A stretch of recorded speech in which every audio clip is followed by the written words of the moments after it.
Hello, foodie flavour রূপা থেকে আমি রূপা সেনগুপ্ত। আজ বানাবো আমের প্রিমিক্স পাউডার। যারা আম খেতে ভীষণ ভালোবাসো আর সিজন চলে যাচ্ছে, সিজন চলে যাওয়ার পরেও আমের যে কোনো আইটেম খেতে ইচ্ছে করলে এই ম্যাঙ্গো পাউডার দিয়ে বানিয়ে খাওয়া যাবে। আর এই ম্যাঙ্গো পাউডার 1 বছর স্টোর করে রাখা যাবে। আমি কাঁচা পাকা দু ধরনেরই আম নিয়েছি, আর আমি বেশি পরিমাণে করছি না, কম করেই দেখাচ্ছি। একটা কাঁচা আম আর একটা পাকা আম নিয়েছি। কাঁচা আমের খোসাগুলো ছাড়িয়ে টুকরো করে নিয়েছি ছোট ছোট করে। এখন মিক্সার জারে দিয়ে একটা পেস্ট বানিয়ে নেব।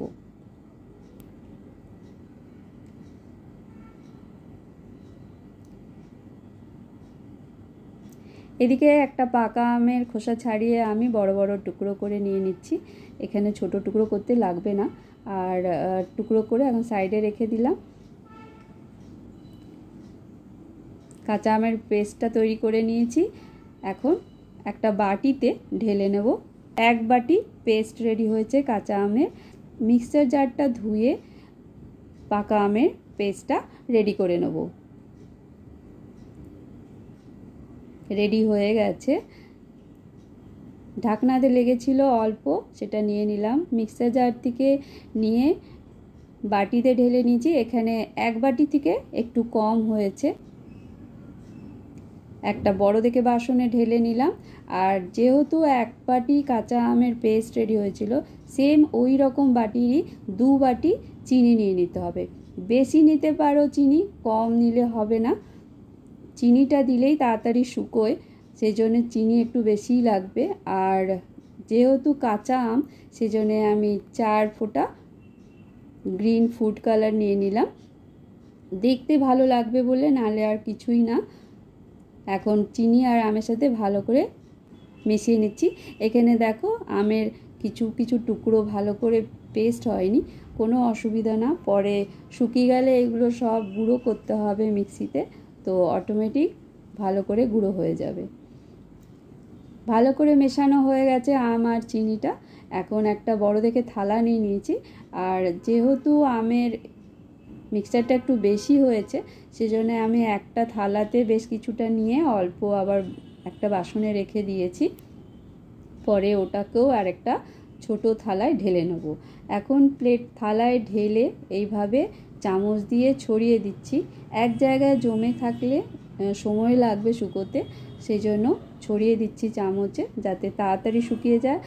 পুরোটাই পাখার তলায় এগুলোকে শুকাতে হবে, রোদে দেওয়া যাবে না। রোদে দিলেই চিনি মেল্ট হতে শুরু করবে আর আরও নরম হয়ে যাবে।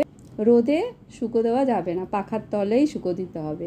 এখানে পাকা আমটাও আমি নিয়ে নিলাম একটা বাটিতে। বাটি থেকে একটু কম ছিল আমের পেস্টটা, সেই জন্য আমি 1 বাটি থেকে একটু কম 2 বার চিনি ঢেলে নিলাম। আর দিয়ে দিচ্ছি সামান্য ফুড কালার। ইচ্ছে যদি না করে না দিলেও চলে, টেস্টে কোনো হেরফের হবে না। ভালো করে মিশিয়ে নিয়েছি আম আর চিনির সাথে। আর খুব বেশি মেশাবো না, হালকার উপরে মেশাতে হবে। মেশানো হয়ে গেছে। এখন সেম একটা থালা নিয়ে নিয়েছি বড় দেখে। আম আর চিনির মিক্সচারটা কম আছে, সেই জন্য একটা থালাতেই ধরে গেল। আমি একটা থালাতেই পুরোটা ঢেলে আগের মতন ঠিক চামচ দিয়ে এইভাবে ছড়িয়ে দেবো।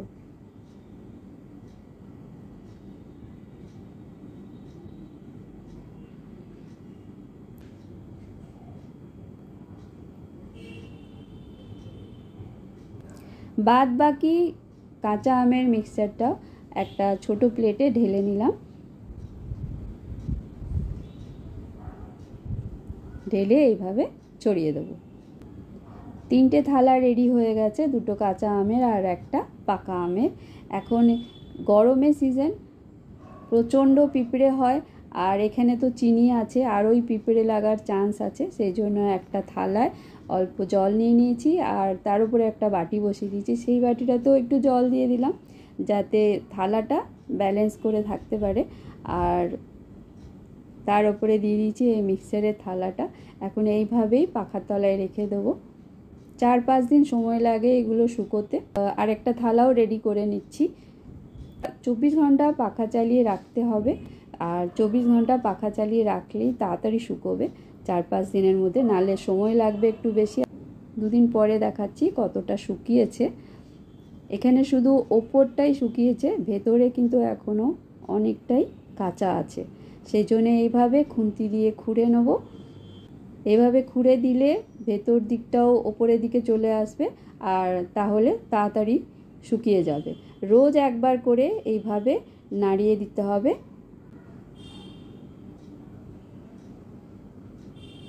দেখো ওপরটা শুকিয়ে গেছে, কিন্তু ভিতরটা অনেকটাই কাঁচা আছে।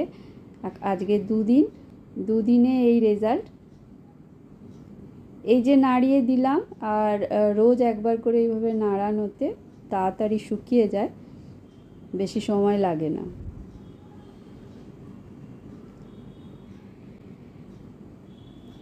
আর রাত্রির বেলায় যখন পাখার তলায় রাখবে তখন একটা কিছু দিয়ে ঢাকা দিয়ে রাখবে, নালে পোকামাকড় উঠতে পারে থালার মধ্যে। 5 দিনের আমি দেখাচ্ছি, দেখো 5 দিনে কতটা শুকিয়ে গেছে। আর ভালো করে হাত দিয়ে চেক করে নিতে হবে যেন জল না থাকে। জল থাকলে আরও একটা দিন বেশি শুকো দিতে হবে। দুটো থালারই আমি এক জায়গায় করে নিলাম কাঁচা আমের মিক্সচারটা।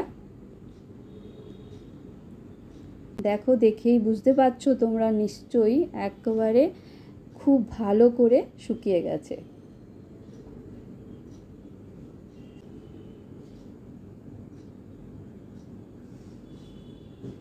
এখন একটা জার নিয়ে নিয়েছি, আর মিক্সার জারটা একদম জল নেই, মুছে নিয়েছি কাপড় দিয়ে ভালো করে। এখন অল্প অল্প করে এই মিক্সচারটা নিয়ে একদম ফাইন পাউডার বানিয়ে নেব। একদম ভালো করে গুঁড়ো করে নেব যাতে একদম পাউডার হয়ে যায়। একটু চামচে নিয়ে দেখাচ্ছি হাতে করে, একদম পাউডার হয়ে গেছে।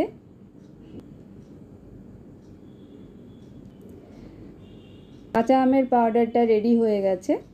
ভালো করে মিক্সার জারটা মুছে নিয়েছি, আর এখন পাকা আমের পাউডার রেডি করে নেব। সেম প্রসেসে করব, অল্প অল্প দিয়ে করব। অল্প অল্প দিয়ে করলে সুবিধা এই যে খুব ভালো করে গুঁড়ো হবে।